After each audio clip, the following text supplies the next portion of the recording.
భరత వేదముగ నిరత నాట్యముగ కదిలిన పదమిది ఈశా శివని వేదనగా అవని వేదనగా పలికెను పదము పరేశా.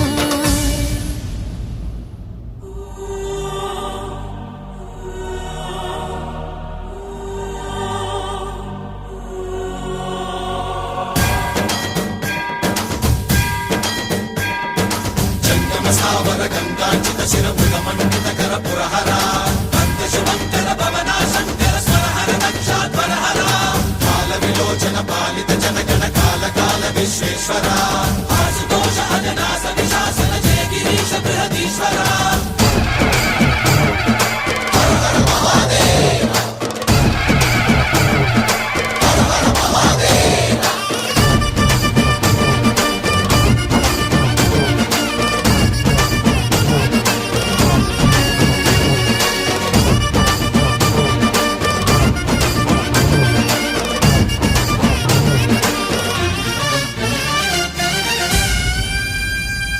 వ్యోమకేశనిను హిమగిరి వరసుత ప్రేమ పాశమున పిలువంగా యోగి వేషని మనసున